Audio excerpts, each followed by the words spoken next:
Hi, I'm Terrell Turner, the host of the Law and Finance Show. Now, today we have a great guest on because one of the things that I found to be very, very consistent when talking to successful law firms is that, you really didn't hear a lot about the business side of practicing law and the business side of running a law firm to where you were very prepared for the technical side, but not so much the business. So, what we wanted to do is bring on another guest that is leading an amazing firm that is continuing to grow. They have numbers of lawyers and staff. So we're going to definitely talk about some of the things that he faced in his journey and some of the things that they're still navigating as they continue to grow to be a successful firm. So stay tuned for today's episode.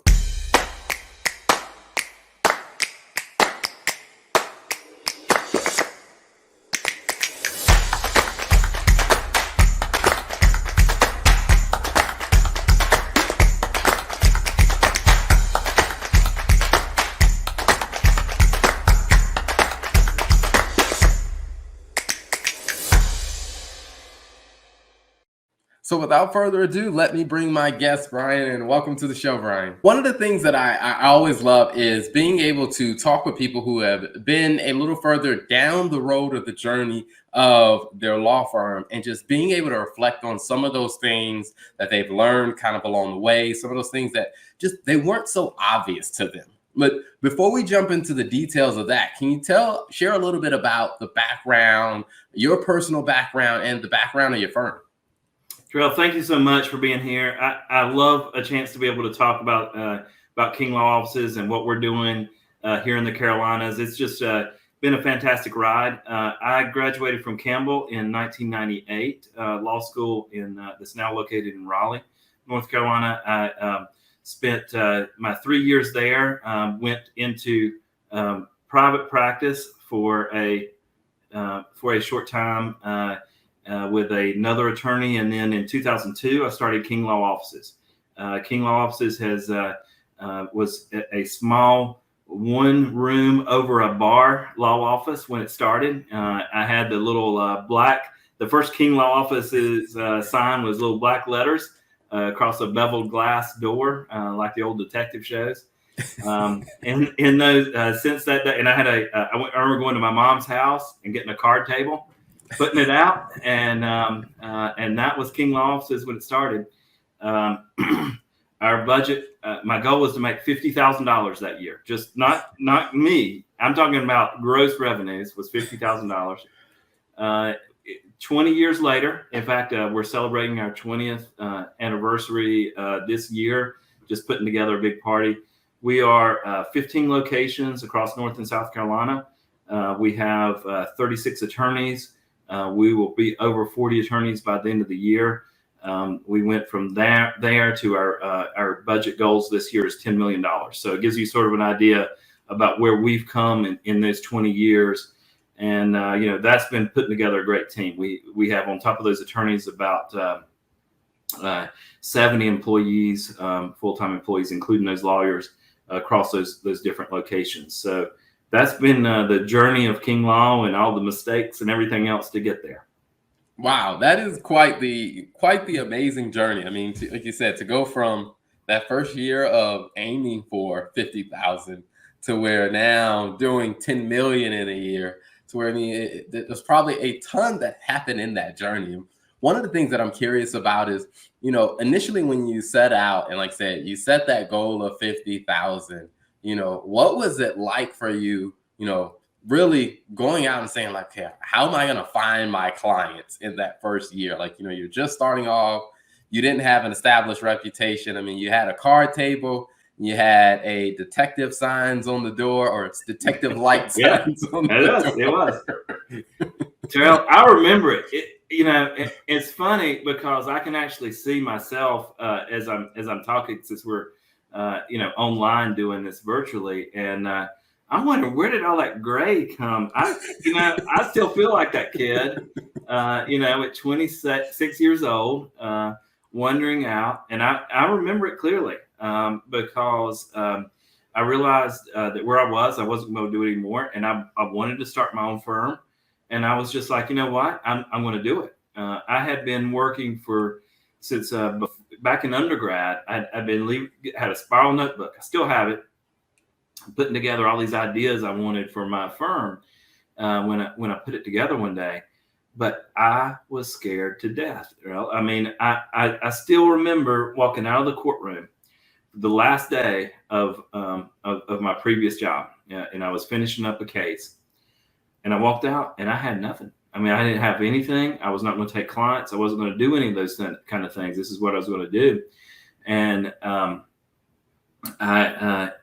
just realized, like, hey, you know what? I don't have to eat, but maybe once a day. I'm not too big of a guy.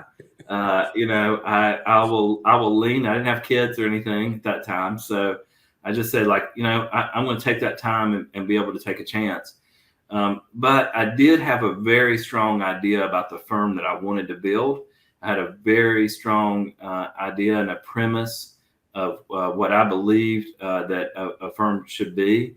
And I also had a real strong belief in a community. And by the way, that one room on top of a bar is in a town in the Appalachian Mountains, as we call it, of 1,500 people. So I knew 1,200 of them probably. So I may not have had a reputation, but I could get out and knock on doors, and that's what I did. And I, to those clients that trusted me that first year, I just want to say thank you. If any one of them are out there, I don't know why you trusted your legal solutions to that 26-year-old kid who really didn't know what he was doing. But I think worked like hell for him, and I think it made a reputation. Awesome. And it's always interesting, like I said, to hear, I would say, I call it the honest story of, what real life, building a law firm looks like. Because, I think from time to time, people look at things like Suits, or like, if they're a little bit older, they look at like Boston Legal or something like that. And they see and they think like, that's how it is. So, I'm curious from you, like, as you started to, build out your reputation, you started to expand. What was it like when you got to the point where you started looking and saying, hey, it's time to hire someone? I remember my first employee that I hired, Kimberly. She came knocking on the door. She said, I just finished high school. I heard I wanted to work in law. And I said, I don't have any money for you, but I got room right here. And and she sat down and started working. And then one of my friends from the courthouse had a law student son who was in school, and she said he'd really like to work at a law firm. And I said, well, I'd really like to have somebody that works that doesn't take pay. And and we started putting that thing together. And those guys are with me still. John is now my law partner, an equity partner at King Law. Could not have imagined practicing law without him. Kimberly has moved up, and she is now our general manager after we had hired outside for that position, and realized that, hey, what I really want to do is the people who first and foremost believe in what we believe in. And I just got really fortunate. I got surrounded by good people from the beginning. But yes, I would say from the beginning, I tell you that the most important client that you get is your first client. The second most important client is the one that you don't have time to serve. Okay, because to me, those two things, getting your first client means a lot. And I do remember that day. But the second most important is when you realize I can only handle, let's say, 50 cases. When you get case 51 and you have a decision to make, you can either say no, and I'm completely fine with the firms that say, no, I'm going to continue to have 50 clients, and that's how many I'm going to serve. And when I settle one, I'll bring another one in. And those firms are great. And you're going to work until you're 70 because that's what your situation is. And a lot of attorneys love that kind of practice. Or you're going to say, you know what? I can hire somebody to take care of 51. And when you realize you can do that, the rest of it just falls into place. And I think that's why some firms grow and some firms stay where they are. And there's nothing wrong with staying where you are. I know in some businesses you're like, if you're either growing, you're shrinking, or you're dying. I don't know that that's the case in law, and I do have some friends that keep a very stable practice and they love that. But for me, case 51 was I'm going to hire, and then case 51 became 101, and now we have at any given time 4,500 active cases across our firm. So when you realize that you can do that and you can bring that in and you surround yourself with good people, you're going to grow. And that's, so I think that, yeah, you nailed it. I mean, that is buildings come and go, technology comes and goes, all that kind of stuff happens. Finding good people to take care of the clients that you work so hard to bring in, that's gold, literally sometimes. Now, how did you get comfortable with that process? Like, as things started to grow and, clients were no longer dealing just directly with you, to where, like I said, you reached that point where you hit your capacity. How did you start to get comfortable with the idea that, hey, I can put more trust in the people in the team to take care of the clients? Like, how did that transition work for you? Well, it's super easy because I hire people smarter than me. So when you hire people that are smarter than you, you don't mind bringing in those extra people because you know they're going to be taken care of. In fact, a lot of the managing partners, and I meet with a lot of managing partners across across America, and really even outside of the U.S. now, and that's where a lot of my communications come from. They're not the smartest lawyers. They're not necessarily the one that finished top of their class. They're the ones who realize that, hey, you know what? If I do a good job of playing Match.com, if I'm like, hey, you know what? This is a financial issue, but I have my friend Terrell who takes care of that. He's a CPA. He's awesome. He will take care of my clients on that. Let me send you over to him. That client will see all your success is being reflected on me. Whether you're in the firm, outside the firm, whatever that is, if you keep taking care of people and taking care of their needs, they keep coming back to you and they start telling their friends about you. And so it became a little bit more, my firm at first was me working from 7 o'clock in the morning, taking my first client till 8 o'clock at night. I loved practicing law and I loved getting in it on it. But then it started becoming a little bit more like, a Match.com for them, just where I'm like, okay, here's your legal need. Let me find the attorney that can help you out. And oh, by the way, what I need to do is hire that attorney into our firm. And if you can get good at that, then you will continue to build, and it becomes less problematic. Now, don't get me wrong, more people, more issues. And I would say that the gray you see around is a lot more about dealing with people than it is about dealing with the dollars and that kind of thing. It's like, okay, because attorneys can come and go, and they do. Most of it, we have an alumni board of our people who I'm like, hey, we'll just help you on your career wherever you're going. We'd love for you to stay. But I think that that's part of it is to be able to identify the people that define and that fit your purpose. And if they fit your purpose, then I think that that's where you let them take care of the work. And, that's a very interesting concept. I mean, that you brought up. I mean, just having that mindset of just like I said, trusting the team and being able to, really refer business out, and like I said, of thinking about who could be a better fit. Now, was that something that, you felt like you were introduced in law school to, or was that something you just started learning as you started practicing? I did have one professor, Rick Rogers, at Campbell, who started a class called How to Start and Build Your Own Law Firm. I mean, you couldn't come up with a better name for that. He used a book by Jay Foonberg, and did teach us, like, that the most important document that we might write in a week was a thank you card to a referral source. And I appreciate that so much because my dad worked in a mill. My mom was was a second grade teacher assistant, making under $10,000 for the state. They didn't run businesses. I didn't see it from that standpoint, but I had good people on the way. And every book that I read after law school was a business book. I spent my time, digging into E-Myth and Built to Sell and books that could kind of resonated with me. And I realized that, hey, I may not see a lot of other attorneys doing it the way I'm doing it, but I see an Edward Jones on every corner.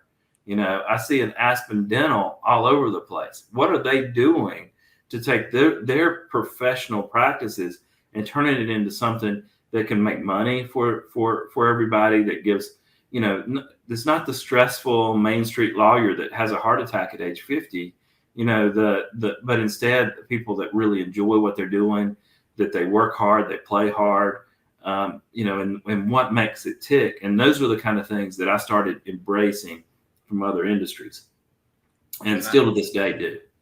Nice. Now, before you mentioned about, kind of your, in the earlier years, like I said, your new client caseload was a much, much smaller number than it is now. But now with having, so many offices, about how many clients is the firm, supporting and working with, at any given time now? Yeah, we've had, I think, over 80,000 clients over our time frame, and at any given time, we have 4,500 clients that we're supporting across our offices. We send out weekly bills, by the way. So every week we're sending out because it's just, there's some things in business. I mean, they know. I mean, like Brian believes in a few things, and and it's the same all of our offices. And one of them is, I believe that clients ought to be kept up to date and know exactly what's going on in their case. And every Thursday, they need to see that. It's a Thursday today while we're talking. We will send out 4,500 bills, and all of those will have a detail of everything that's happened in their case, and updated, referencing any documents or anything else that's happened. So I don't know those 4,500 people, obviously. In fact, there's probably only a handful of them that I know, but I do know exactly what they're getting. If any one of my clients of any one of my firms says like, hey, what's going on? I know I can talk to them just personally and be able to say like, hey, tell me what's going on in your case. Tell me how you're liking working with Jack, how you like working with Barbara. How are you enjoying this thing? And I do that. I do a lot of check-in calls and just to see what's going on.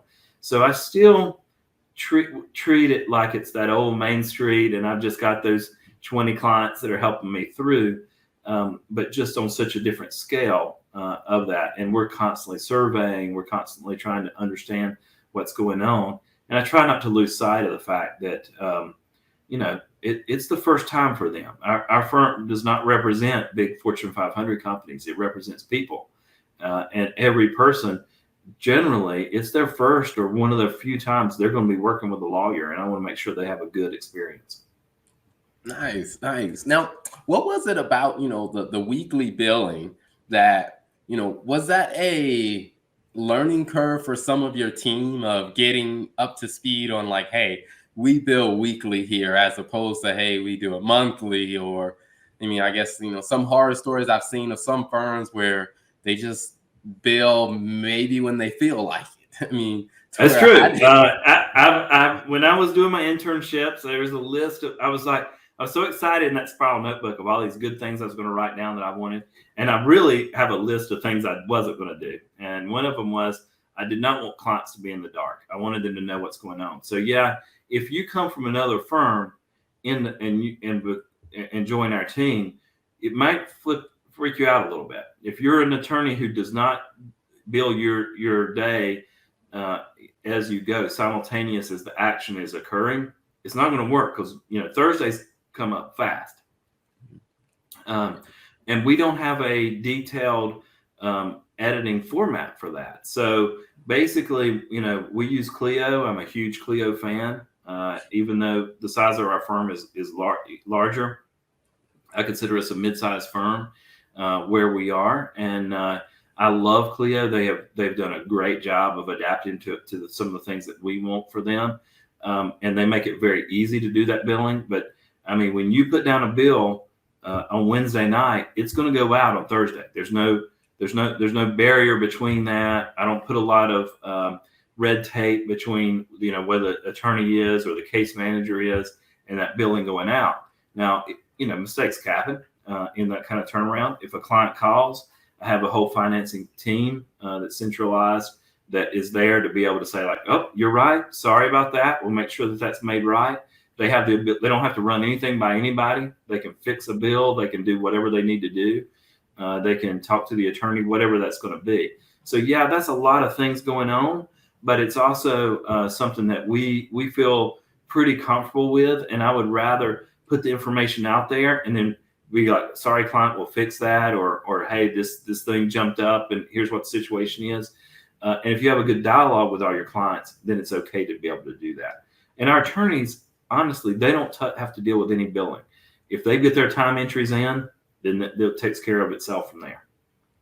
Awesome. Well, that was going to be one of my next questions was kind of, what kind of systems are you using to manage, 4,500 clients? And you mentioned with Clio, because I have a couple of clients that have been using Clio and they've been finding some of the same feedback of where, like I said, they really enjoy it. And how are you guys doing on, like I said, when it comes down to that many clients, like trying to find some type of dashboard reporting and stuff to be able to do quick checks? Like, how do you guys approach that?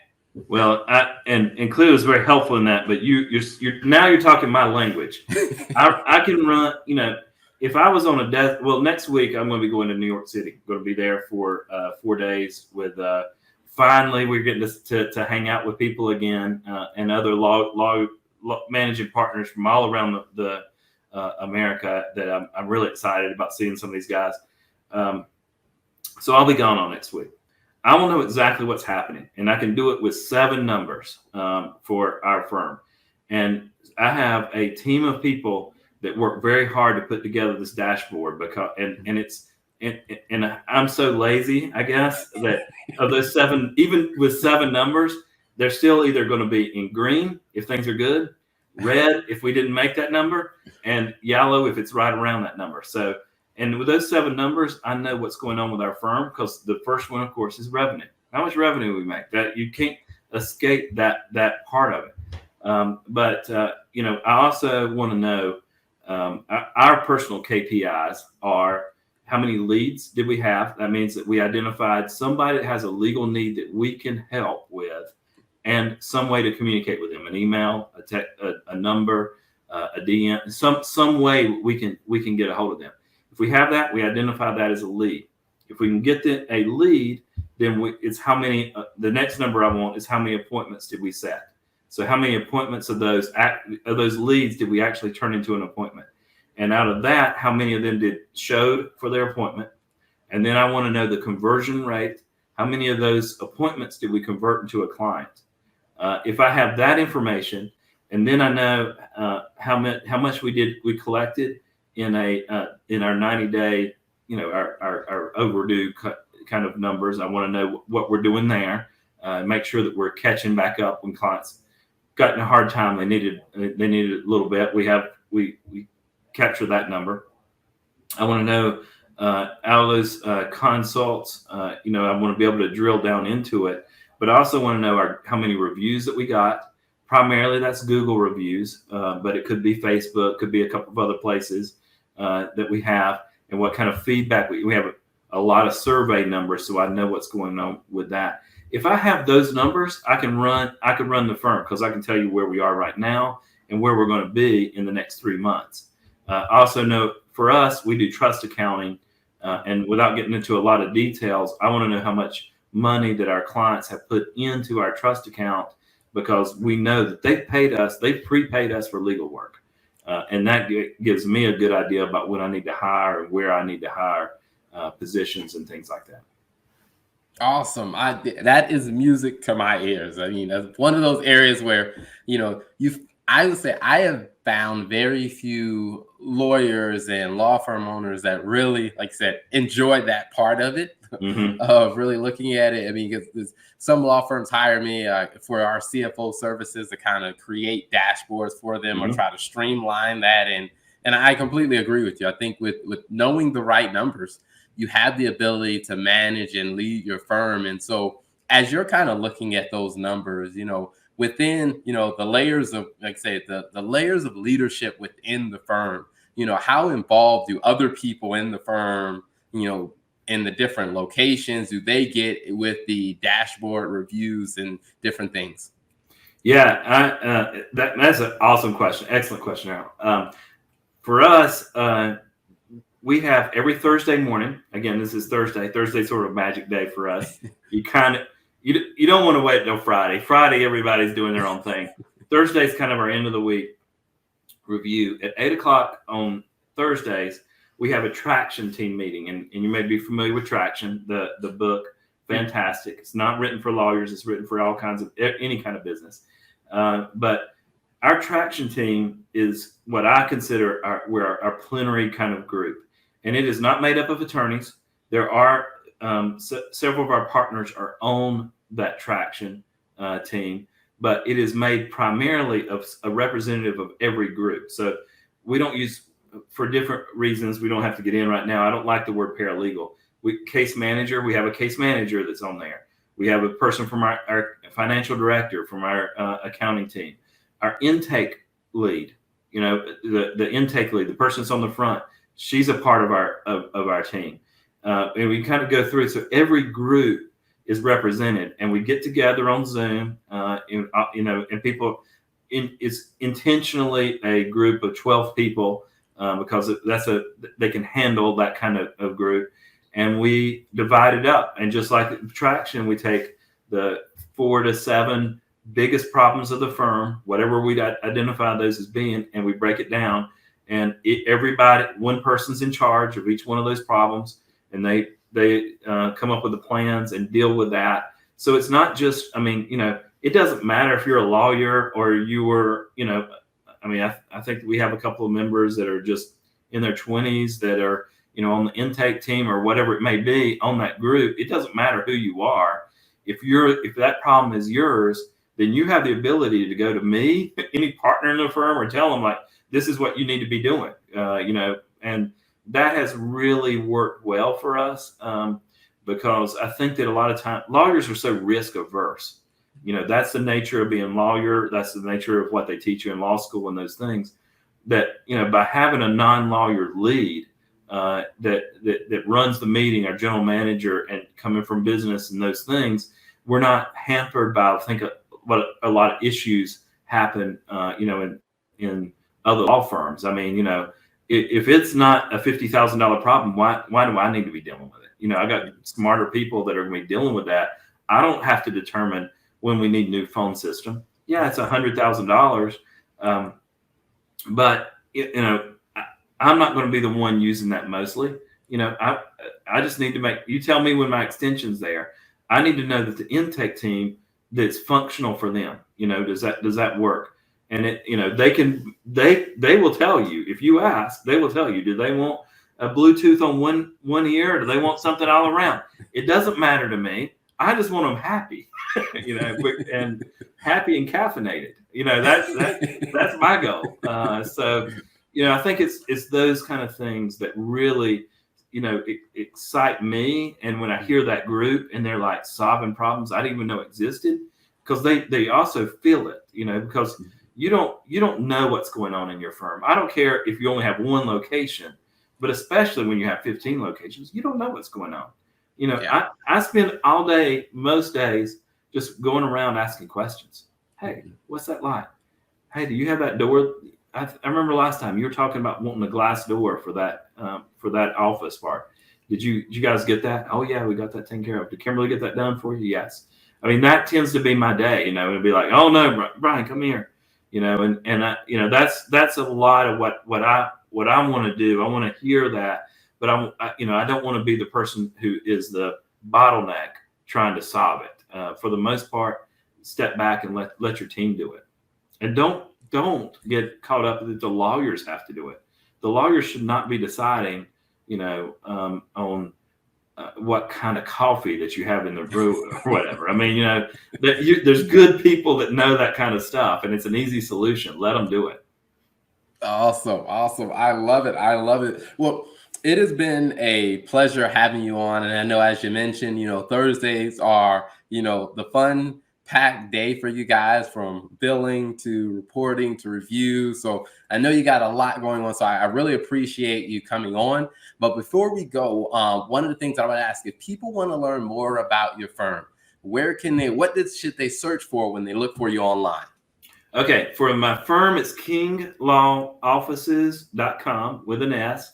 Very functional website there, and you can do it. By the way, you can see the chat box there. I appreciate you pulling that up.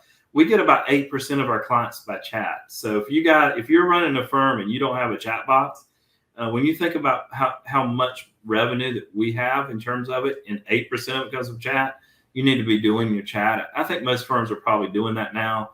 But if you tapped into that, you would have a response within just a few seconds, because we have a lot of people on that. That's not just a cover, but and then if you're interested in being a part of our team, look me up on LinkedIn. That's where I spend a lot of my time.